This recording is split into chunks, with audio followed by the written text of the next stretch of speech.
When 50 Cent speaks, people don't just listen, they prepare for a storm. You're gonna have to come up with the thing. I ain't riding roller skates. No, chicks are gonna have to be able to sit on your lap at some point or something. You gotta do it. You gotta mess up a couple of relationships. That's Usher. He got that from the Diddy party. Yeah. Why? Not where I was going. That's your man. You set that up. No, because you set that up. We got a literal email. You remember the email we got? We got a literal email from a guy. He's like, my lady wants to go to the 50 residency, but she admits that she's such a fan that she might not know how to act when I see her. This is what inspired me. I'm like, Janet Jackson used to do this. Yeah. You need to do the thing where you bring a lady up on. I mean, you do have that thing with ladies. By the way, we did tell the dude, like, if she jump on stage and give 50 sloppy toppy, you need to divorce her. Like, you don't know your girl. Known for his unapologetic, no-holds-barred persona, 50 Cent has built his career on being a provocateur, taking down adversaries and stirring the pot in the world of hip-hop and beyond. His feuds, often public and brutal, have earned him both accolades and disdain. Woke up, I look at the computer say, Floyd said, fuck T.I., fuck Nelly, fuck 50. I'm like, what'd he say fuck me for? Nelly fucked your first baby mama, Melissa, then took your fucking fiance. Say fuck that nigga. This is a special ASLELS challenge for you, Floyd. If you can read one full page of a Harry Potter book, nigga, I'll give $750,000 to whatever charitable organization you want to. Fuck the bucket of ice, man. But in recent years, 50 has taken on a new role, that of an expose artist, shedding light on the entertainment industry's darkest corners. His latest revelations? They involve two iconic figures, Mariah Carey and Sean Diddy Combs, and they are nothing short of shocking. Man, I don't even like them. I'm gonna tell you the truth, right? Because me and you are having this personal conversation right now. I really don't like these people, right? But it's not about me liking them or them liking me. It's about what's good for business, right? So they go, you think they like that? Like when I say things online, I say, yo, it looked like, oh, they all went to school on a small yellow bus. I say some wild shit to them people, man. Like they look and go, what you say? Get his phone. Before he says some more shit. Like, you know what I mean? Like, but this is one of those things where I don't want to make the other executives afraid to work with me. Right? But that particular person, because I think one of the unwritten laws of businesses appear not to need anything. Because everybody will do you a favor when you don't need one. From allegations of minors being present at wild parties to a web of secrets and power plays, the story surrounding their bizarre relationship has taken a deeply disturbing turn. Ooh. So, how did we arrive at this moment where a pop legend, a rap mogul, and a notorious hip-hop provocateur find themselves entwined in such a scandalous narrative? To understand the full picture, we must first explore the complicated and controversial histories of Mariah Carey, Diddy, and 50 Cent, and how they became involved in a web of industry secrets, power struggles, and a sinister undercurrent that's slowly bubbling to the surface. For decades, Sean Diddy Combs has been a dominant figure in the music industry. From his groundbreaking work in hip-hop to his multifaceted empire of fashion, spirits, and media, Diddy is a name synonymous with success, excess, and, some might say, a certain level of danger. No, not at all. Because he's just the beginning. Until him and his cohorts are all held to account publicly and legally, the victims, they're not safe. How bad was it? That's what I care about. I care about the victims. No, I understand. How bad was it, do you think? What was going on? I'm going to tell you right now that me, as a woman who has been in the industry for over 30 years, I've been performing live since I was 13. My first handler was McKinley Horton. I come to find out 25 years later that a scar that was on his face with a very elaborate story he gave me was put there by a woman who he assaulted. to live through these things and hear your elders in the business, people like Patti LaBelle say, just avoid him, honey. Diddy's infamous parties were famously lavish, exclusive, private, and cloaked in secrecy. Invitations were coveted, and the guest lists read like a who's who of A-list stars, influencers, and power players. The party, right? It gets to a certain time at his parties where if you showed up there at 11 o'clock, by 3 o'clock, you're probably not remembering how you showed up at 11 o'clock. When you Shit go to a goes big on. fancy celebrity party, to the limited extent that I've done this, I would assume the freak-offs are taking place in, you know, the master bedroom, in a different nook of this. Like the part where everybody else This ain't is. no master The last bedroom time I saw style. you was at French's house. I know, and I assume there were some freak-offs taking place, but it was out of the line of sight of the average person at the party. But see, when you go to Diddy's party, well, let me say this. Maybe there's different access. I'm in the backyard. I don't go in the house. Right. Wait, what have you always heard me say? What? We don't leave the backyard. Yeah, I stay in the backyard. We don't go in the house. But up until a couple months ago, if Diddy had come up to me and said, "Hey, we got to go in back. I'm going to show you something." Well, I would have said, "Let's go, Puff, yeah." But then what if it have showed you something? In all fairness, let me say Might this. have to take a look. In all fairness, Oh, wow. all fairness. Not if there's any like unwilling participants or anything, but you know. No. However, it wasn't just the famous faces that attendees spoke about. It was the environment, the atmosphere, and most disturbingly, the behavior that took place behind closed doors. The rumors about the freak-off parties painted a picture of excessive drug use, alcohol-fueled chaos, explicit sexual behavior, and a culture of exploitation and manipulation. What are freak-offs, right? Well, let's go to the indictment. It says, quote, Combs and other members and associates of the Combs enterprise wielded the power and prestige of Combs' role at the Combs business to intimidate, threaten, and lure female victims into Combs' orbit, often under the pretense of a romantic relationship. Combs then used force, threats of force, and coercion to cause victims to engage in extended sex acts with male commercial sex workers that Combs referred to as, among other things, freak-offs. Freak-offs were elaborate and produced sex performances that Combs arranged, directed, pleasured himself during, and often electronically recorded. Now, while this indictment came down, I said at the time, this may be a term that is foreign to any person that was not familiar with Sean Combs, but for me, who's been following this whole saga for, a year now, I have heard this term multiple times, because in the Cassandra Ventura lawsuit, Combs' ex-girlfriend, and Rodney Little Rod Jones lawsuit, this is Combs' former producer, they discussed the freak-offs in their sexual assault lawsuits. While these stories remained largely unsubstantiated for years, recent developments have brought them to light in an unsettling way. In 2024, Diddy's mansion was raided by federal authorities in connection with ongoing investigations into various criminal activities, including sexual abuse, human trafficking, and the presence of minors at these high-profile events.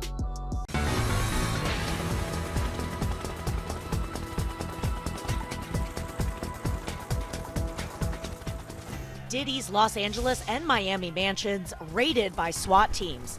His sons, Justin and King, in handcuffs in their own yard. Homeland Security tells ET the bi-coastal operation is part of an ongoing investigation. More money, more problems. We don't know if the embattled music mogul was home during either raid. ET's reached out to Diddy's reps for comment. Meanwhile, a police presence swarming his high-end Beverly Hills neighborhood. Officers going room to room, carrying zip ties and serious firepower. In the driveway, law enforcement vehicles parking next to, we assume, Diddy's luxury cars. Then, of course, his two sons, 30-year-old Justin and 25-year-old King. At one point, they seem to be sharing a laugh.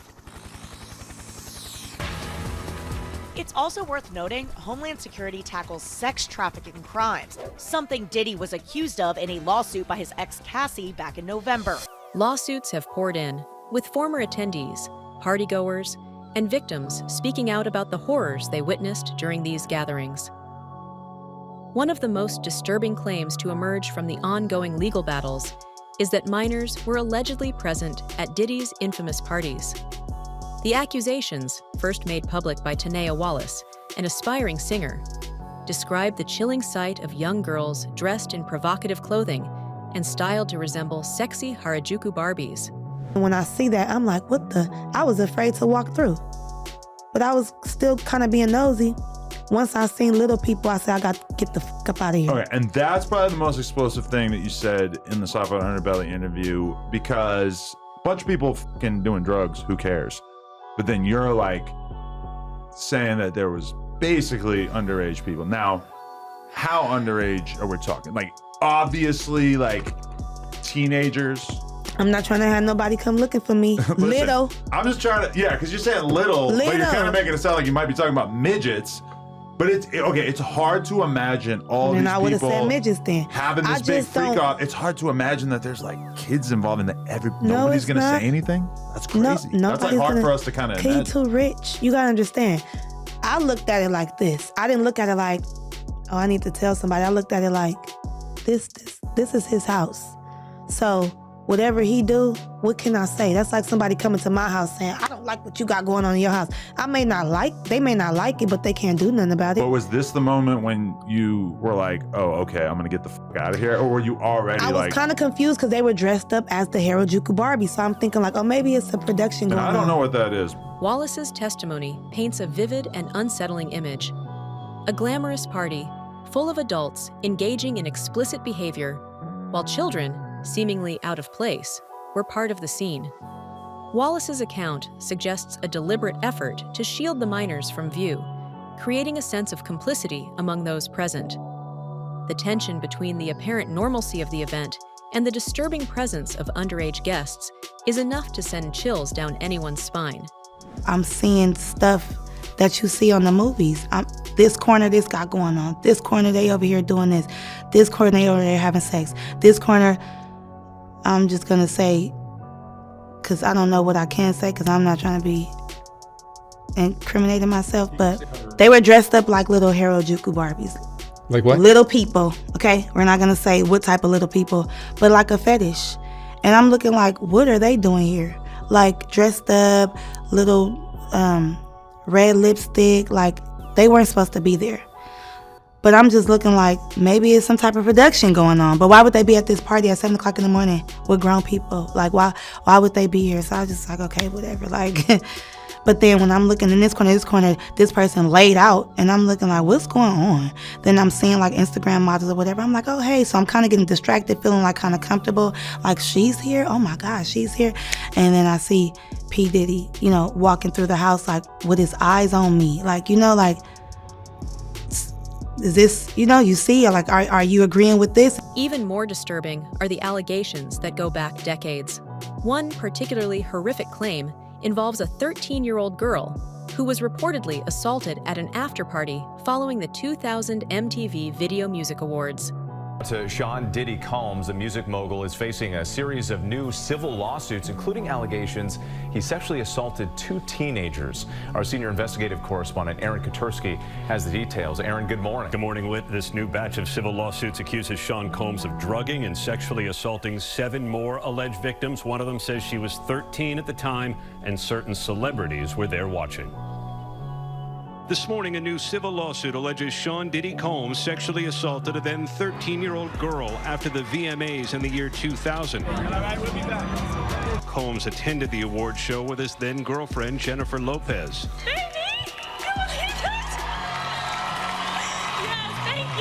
The lawsuit says Diddy's driver invited the alleged victim to an after-party, telling her Combs liked younger girls and saying she fit what Diddy was looking for.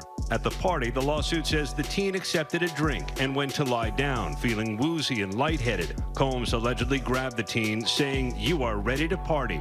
The lawsuit says the teen was sexually assaulted by a male, identified as Celebrity A, while Combs and a female, identified as Celebrity B, watched. Combs then allegedly assaulted her, while celebrities A and B watched. The details of the assault are graphic and harrowing, with the victim alleging coercion, manipulation, and the kind of unchecked exploitation that thrives in an environment where power dynamics are skewed and justice is easily ignored.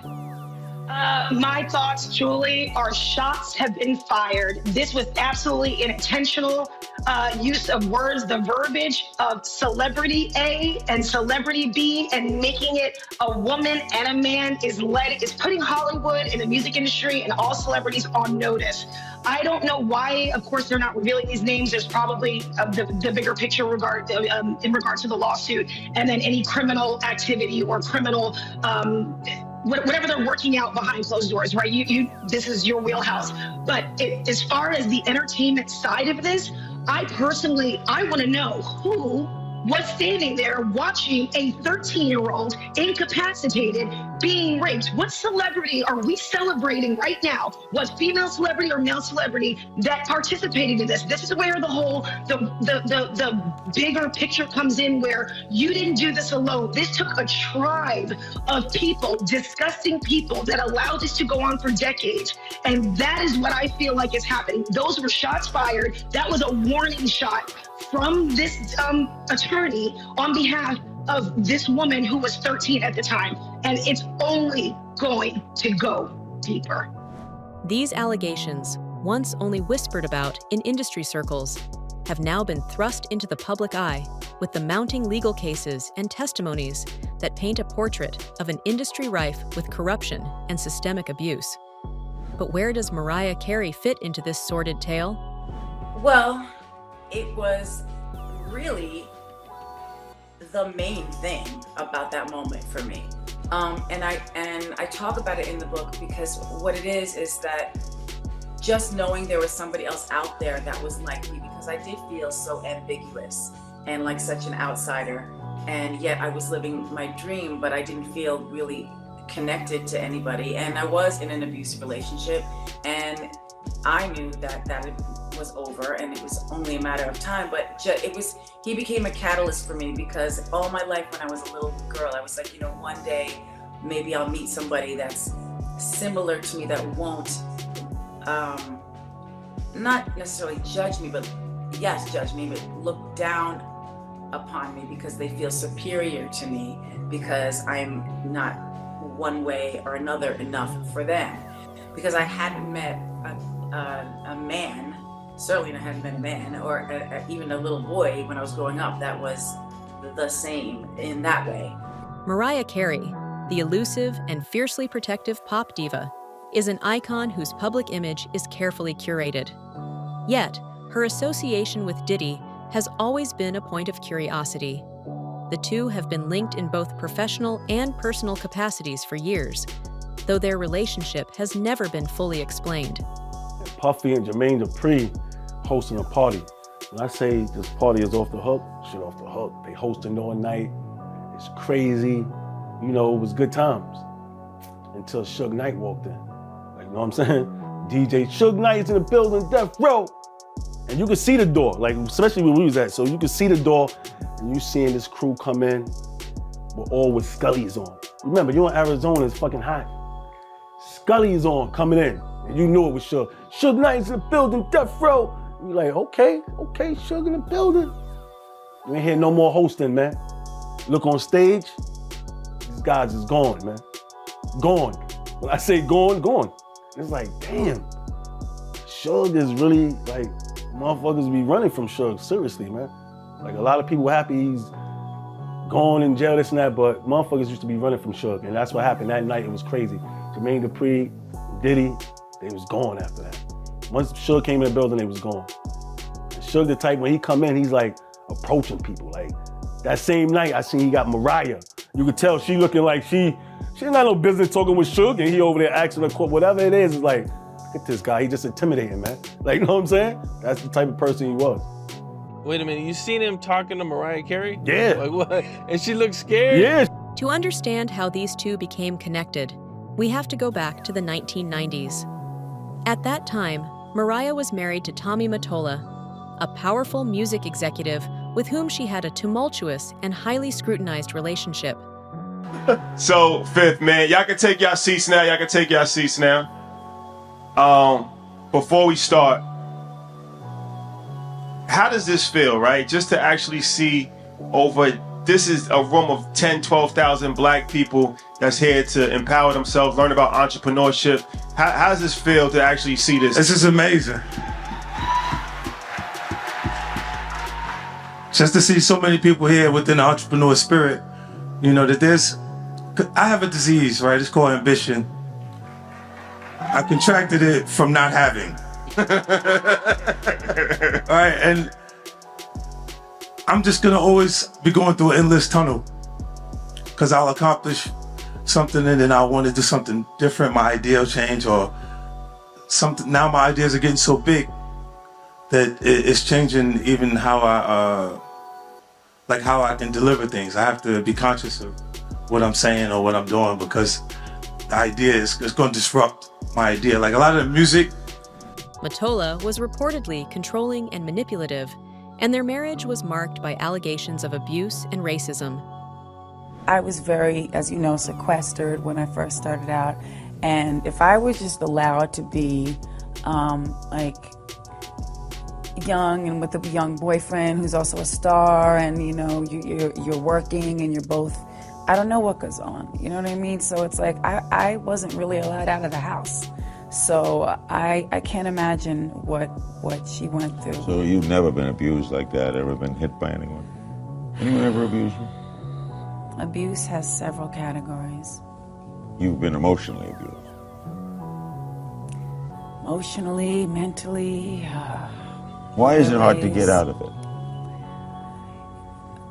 Well, it's scary. You know, I just think you get into a situation and you feel locked in if your situation is similar to one of these situations I've been in, which I won't. In one particularly heated argument, Mottola reportedly made disparaging remarks about Diddy's career, using racially charged language to describe him. Mariah, however, came to Diddy's defense, publicly calling out her husband for his prejudice and siding with Diddy during this exchange. I didn't feel that support as a person, though. Like, I didn't feel like he got the fact that I was also, you know, a human being with my own feelings and thoughts and needs. You know, even before the actual marriage, the relationship was already so skewed, meaning the power dynamics were never what they should have been in a real relationship. It's ironic, you know, my voice was being heard by millions of people, you know, on a label that he controlled, but my actual voice as a woman, as a human being, was really kind of shushed, you know, and not encouraged. If I hadn't emerged from that, I don't know what I would be. This act of defiance marked the beginning of a relationship between Mariah and Diddy that would evolve over the years. In fact, Mariah's public defense of Diddy only intensified as troubling rumors began to surface about his behavior in the years that followed. Though Mariah denied any romantic involvement, the two were often seen together at events, collaborating on projects, and publicly supporting one another. This holiday weekend, the Hamptons was the place to be. The 4th of July was celebrated hip-hop style, where some of the biggest names in the game took Independence Day to a whole new level at the PlayStation 2 estate. I mean, this is a beautiful scene.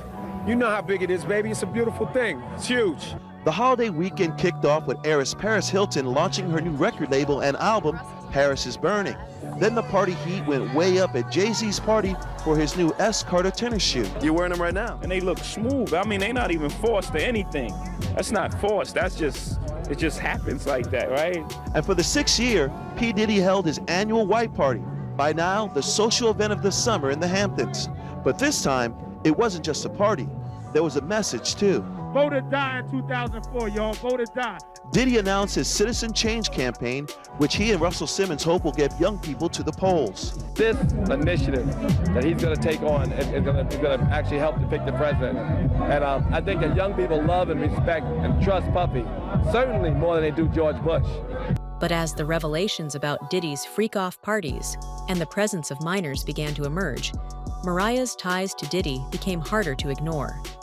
While there is no direct evidence linking her to any illegal activity or suggesting that she was involved in the disturbing events at Diddy's parties, her continued association with him has raised questions.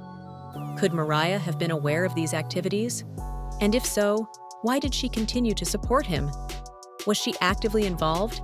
Did she arrange underage girls or boys for him like his previous girlfriends? Also in this lawsuit, man, this lawsuit is crazy, man. She alleges that, Diddy, he made her hire and have sex with male prostitutes while he recorded it and masturbated. Lights, camera, action.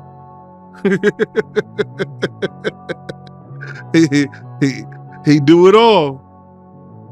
Yo, what you gonna say about that, bruh? You understand? He didn't want it to come back to him in a way. He hiring the people. He gonna put it all on her. Cause she knew what he liked. Cause she wasn't just hiring it for her. Don't get that effed up, Art. If you think that she was just hiring those male prostitutes for herself, nah. These questions have not gone unnoticed by 50 Cent, who has been vocal in his criticisms of Diddy for years. While their feud has often been dismissed as childish rivalry or egotistical posturing, 50 Cent's recent commentary on Diddy's actions takes on a more serious tone. In interviews, he has called out Diddy for enabling an atmosphere of exploitation in the industry and criticized those who turned a blind eye to his actions. You have something huge coming up, which is a documentary about P. Diddy, Puff Daddy, P. Diddy. Yeah. Did he do it, right? Yeah. I know He did it. you've been heavy on social media talking about it. He did it. And I'm the only one who's been vocal about this long before it actually. Oh, you've been saying this for a long time now. And then no one was, they're just, why is he saying this? And now it's coming out like crazy. But I also didn't participate. I also didn't go to those parties. Yeah. So a lot of the celebrity culture that you don't hear saying anything is because they participated to a degree. Was there a reason you never went to those parties back in the day? Obviously, I know what was going on there, but is there a reason you never did? I'm just not with all that freaky shit. All of the stuff that he's doing, I'm not into that type of stuff. I'm just a little more, maybe you could say basic or normal. You go to the 90s and Kiki D said he paid him to kill Tupac. Yeah. It's a little, you get the craziest accusations. You had TMZ created a docuseries, they went to Tubi, but While Mariah has not been implicated in any of the criminal allegations against Diddy, her unwavering support of him raises suspicions. Could she have been complicit in the toxic culture that allowed such behavior to flourish? Or was she simply an enabler, turning a blind eye to the chaos around her? 35 birthday swats for P. Diddy. It feels great. Yeah? It feels great. Paris, Mariah, and his famous pals help him celebrate. Paris, Vivica, Mariah, Cedric, and Bruce. They all showed up in their finest to celebrate P. Diddy's birthday. In the wake of these revelations, 50 Cent has announced an upcoming Netflix documentary that promises to dive deep into the murky world of the entertainment industry. The project will reportedly explore the connections between powerful figures in the industry, the culture of secrecy that protects them, and the exploitation that often goes unnoticed until it's too late. Days after a damning surveillance video showed Diddy abusing his ex, a documentary is closer to becoming a reality. Now let's bring in TMC's Michael Babcock. Good morning to you, Michael. Morning, guys. How are you? We're doing all right. So tell us what's going on with this. We understand rapper 50 Cent has been shopping this around. Yeah, and you know what? I think a lot of people thought that 50 was just trolling, and if anyone follows 50 on Twitter or Instagram, he's no stranger to that. He definitely, engages in trolling and makes a lot of jokes. So when he had, repeatedly taken shot after shot after shot at Diddy and then said, hey, I'm working on a documentary, I think a lot of people thought that he was just joking around. It turns out he's not. So this is actually a real project that's being made under his G-Unit movie and TV studio, and he's made a bunch of really successful projects under that banner. They were actually selling it around to different streaming, organizations, including Netflix. Netflix ultimately had the most money, placed the winning bid, and at some point here in the future, we don't know exactly when, but this is actually going to be something that airs on Netflix. For 50, this documentary is more than just a project. It's a mission to expose the truth and hold the industry's elite accountable for their actions. His relentless pursuit of justice has made him a polarizing figure, but his desire to shed light on the truth about Diddy, Mariah, and others in the industry is clear. 50 Cent and whatever team he assembles could find some things that we haven't heard yet, may be able to compel some people to talk. Now, whether or not it's fair, just telling the Diddy story will be embarrassing to Diddy. 50 told us this about his Netflix doc. This is a story with significant human impact. It is a complex narrative spanning decades, not just the headlines or clips seen so far. For Diddy, the stakes are incredibly high. His once unshakable reputation as a mogul and entrepreneur is now in jeopardy. The mounting legal cases, federal investigations, and chilling testimonies have painted him as a man caught up in a web of abuse, exploitation, and moral corruption. Whether he is found guilty of any crimes remains to be seen, but the damage to his public image is undeniable. For Mariah Carey, the fallout is more personal. While she has not faced any legal repercussions, her legacy as a pop icon is now under scrutiny. Well, I have been through my share of dramas, and it's not fun because you grow up thinking, I want to be famous, really with me, I was always, I want to be a singer, I want to write songs, but I want to be famous was right there with it because I feel like it was probably because I didn't feel like I was good enough on my own because of the things I went through growing up. And,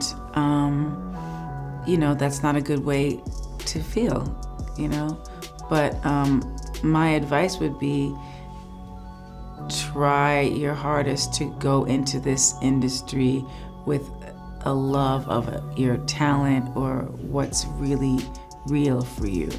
If it's just like, oh, I want to be famous, I want to run around with those people, whoever they are, the famous people, then it's probably not the best idea. As for 50 Cent, the payoff is clear. His documentary is a chance for him to expose the entertainment industry's darkest secrets.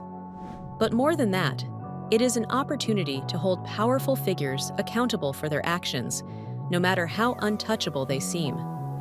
This isn't just a tale of celebrity drama. It's a sobering reminder of the complex and often disturbing power dynamics that exist behind the scenes in the entertainment industry.